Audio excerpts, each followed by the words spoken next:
அனைவருக்கும் வணக்கம். இன்னைக்கு ஹிந்தி நியூஸ் பேப்பர்ல என்ன இம்பார்ட்டன்ட் நியூஸஸ் இருக்கு அப்படிங்கிறத பார்ப்போம்.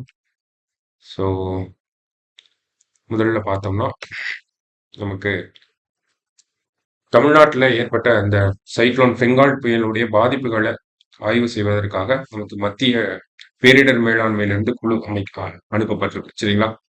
ஸோ இவங்க பார்த்தோம்னா விழுப்புரம், கள்ளக்குறிச்சி, அதை சுற்றி உள்ள கடலூர் மாவட்டம் போன்ற மாவட்டங்கள்ல என்ன மாதிரியான பாதிப்புகள் ஏற்பட்டது, விவசாய பயிர்கள் எவ்வளவு ஏக்கர்ல வந்து பாதிப்படைஞ்சிருக்கு, இதெல்லாம் வந்து ஸ்டடி பண்ண போறாங்க சரிங்களா.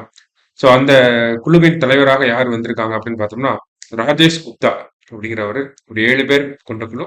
இதுல ராஜேஷ் குப்தா அவர்கள் தலைமையில தான் இந்த குழு வந்திருக்கு சரியா. ஸோ அதை பத்தி நமக்கு கொடுத்துருக்காங்க. அடுத்ததா பார்த்தோம்னா நமக்கு UN declares December 21 as world meditation day அப்படின்னு சொல்லி கொடுத்துருக்காங்க.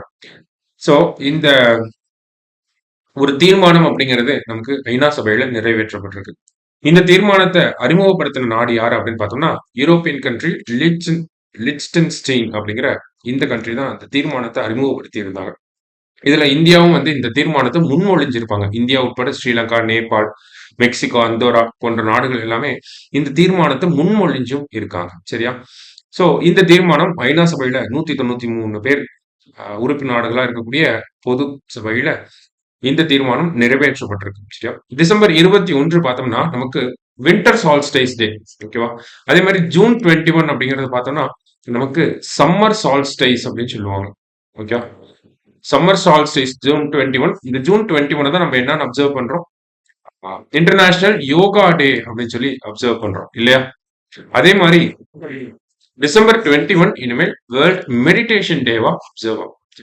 அதே மாதிரி உத்தராயன் அப்படின்னு சொல்லக்கூடிய இந்திய பாரம்பரியத்தின்படி பாக்குறப்ப உத்தராயன் அப்படிங்கிற ஆண்டு தொடங்கக்கூடிய நாளாகவும் December 21 தான் நமக்கு இருக்கு நம்ம கலாச்சாரத்தின்படி பார்க்கறது சரியா. சோ அதுதான் இந்த செய்தியில நமக்கு கொடுத்திருக்கிறாங்க. மற்றபடி பார்த்தோம்னா தமிழகம் சார்ந்து இன்னொரு முக்கியமான செய்தி ஒண்ணு வந்துருந்துச்சு. என்ன அப்படின்னு பார்த்தோம்னா experts rise concern over incidents of lung cancers in never smokers அப்படின்னு சொல்லி கொடுத்திருக்காங்க. நெவர் ஸ்மோக்கர்ஸ் அப்படின்னா ஸ்மோக் பண்ணாத ஆட்கள் ஓகேங்களா. பாசிவ் ஸ்மோக்கர்ஸ் அந்த மாதிரிலாம் சொல்றோம் இல்லையா. இந்த மாதிரி நெவர் ஸ்மோக்கர்ஸ் அப்படின்ற கேட்டகரி யார் அப்படின்னு பார்த்தோம்னா தே டோன்ட் ஸ்மோக் ஓகேவா. அவங்க வந்து சிகரெட் இந்த மாதிரியான பழக்கங்கள் இல்லாத ஆட்கள். சோ இவங்க மத்தியிலேயே அதிகமான லங் கேன்சர் அப்படிங்கிறது வந்துகிட்டு இருக்கிறதாக நமக்கு சொல்லியிருக்காங்க. வேர்ல்டு லெவல்ல குளோபல் ட்ரெண்ட் பார்த்தாலுமே நமக்கு பிரஸ்ட் கேன்சர் அப்படிங்கிறது கொஞ்சம் டாப்பா இருந்துச்சு. இப்போ அதையும் தாண்டி இப்ப லங் கேன்சர் அப்படிங்கிறது வர ஆரம்பிச்சிருச்சு. குறிப்பா இந்த லங் கேன்சர் பார்த்தோம்னா ஸ்மோக் பண்ணாத ஆட்கள் அவங்களதான் நெவர் ஸ்மோக்கர்ஸ் அப்படின்னு சொல்றாங்க. அவங்களுக்கும் பெண்கள் மத்தியிலுமே அதிகமா வரதாக நமக்கு கொடுத்திருக்காங்க. இந்த லங் கேன்சர் அப்படிங்கிறது தமிழகத்தை பொறுத்த வரைக்கும் பார்த்தோம்னா சென்னையில க்ரூட் இன்சிடென்ட் ரேட் அப்படின்னு சொல்லுவாங்க ஓகேங்களா. ஸோ 1 லட்சம் பாப்புலேஷனுக்கு பேஸ் பண்ணி கால்குலேட் பண்ணுவாங்க. ஸோ சென்னையை பொறுத்த வரைக்கும் பார்த்தோம்னா க்ரூட் இன்சிடென்ட் ரேட் அப்படிங்கிறது 8.1 இருக்கு. தமிழ்நாட்டிலேயே அதிகமா சென்னையில அதிகமான லங் கேன்சர்ஸ் இருக்கிறதா நமக்கு இதுல இருந்து புரிஞ்சுக்க முடியுது. சென்னைக்கு அடுத்தபடியாக பாக்குறப்ப கன்னியாகுமரி மாவட்டத்துல அதிகமான லங் கேன்சர் இருக்கு. அது 7.3 அப்படிங்கிற ரேட்ல இருக்கு சரிங்களா.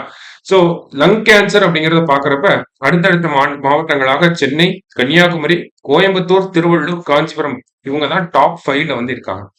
சோ என்ன காரணம் அப்படிங்கறத பார்த்தோம்னா குளோபல் லெவல்ல நெவர் ஸ்மோக்கர்ஸ் அதிகமா பாதிப்படைகிறாங்க, விமன் அதிகமா பாதிப்படைகிறாங்க. இதுக்கு முக்கியமான காரணம் ஒரு கட்டத்துல நமக்கு டொபாக்கோ கன்சம்ஷன் அப்படிங்கிறது ஒரு பாயிண்ட் ஆஃப் வியூ வரைக்கும் இருந்தாலுமே அதையும் தாண்டி பாக்குறப்ப ஏர் பொல்யூஷன் அப்படிங்கிறது முக்கியமான ஃபேக்டரா இருக்கு ஓகேங்களா. அதே மாதிரி மியூட்டேஷன், கேன்சர் செல்ஸோட மியூட்டேஷன் அப்படிங்கிறதுமே இன்னொரு முக்கியமான காரணமா நமக்கு சொல்லப்பட்டிருக்கு. அதே மாதிரி ஒரு சில ஆக்குபேஷன்ஸ் லைக் இந்த ஆஸ்பெஸ்டாஸ் அப்படிங்கிற இந்த விஷயம் எக்ஸ்போஸ் ஆகக்கூடிய ஆக்குபேஷன்ஸ் எல்லாம் இருக்கு இல்லையா. Like plumbing, carpenting, welding, motor vehicle mechanics இவங்கெல்லாம். அடுத்ததா பார்த்தோம்னா நமக்கு இந்த fabric mills, thread mills, textiles இந்த மாதிரியான இடங்கள்ல வேலை செய்யறவங்களுமே அதிகமான பாதிப்புகளை சந்திக்கிறாங்க. குறிப்பா இந்த பாதிப்புகளை சந்திக்கிறவங்க பார்த்தோம்னா 70% ஆஃப் த பேஷண்ட்ஸ் வந்து கேன்சரோட அட்வான்ஸ்டு ஸ்டேஜ்ல தான் ட்ரீட்மெண்ட்டுக்கே வராங்க. ஏன் கேன்சரோட அட்வான்ஸ்டு ஸ்டேஜ்ல ட்ரீட்மெண்ட்டுக்கு வரணும் அப்படிங்கிற கேள்வி எடுத்து பார்த்தோம்னா ஏன்னா அந்த அட்வான்ஸ்டு ஸ்டேஜ்ல தான் நமக்கு என்ன ஆகுது அப்படின்னா சிம்டம்ஸ் அப்படிங்கிறது தெரிய ஆரம்பிக்குது அப்படிங்கிறதையும் கொடுத்துருக்காங்க. ஸோ இதுக்கு முக்கியமான மெஷர்ஸா பார்த்தோம்னா ஸ்மோக்கிங்கை விடணும் அப்படிங்கிறது ஒரு முக்கியமான விஷயம். பாசிவ் ஸ்மோக்கிங் ஸ்மோக் பண்றவங்க பக்கத்துலயும் இருக்கக்கூடாது அப்படிங்கிறது. டொபாக்கோ அது cigarettes and other tobacco products act, கோட்பா act அப்படின்னு சொல்லி ஒண்ணு இருக்கு நமக்கு. 2005ல வந்திருக்கும்.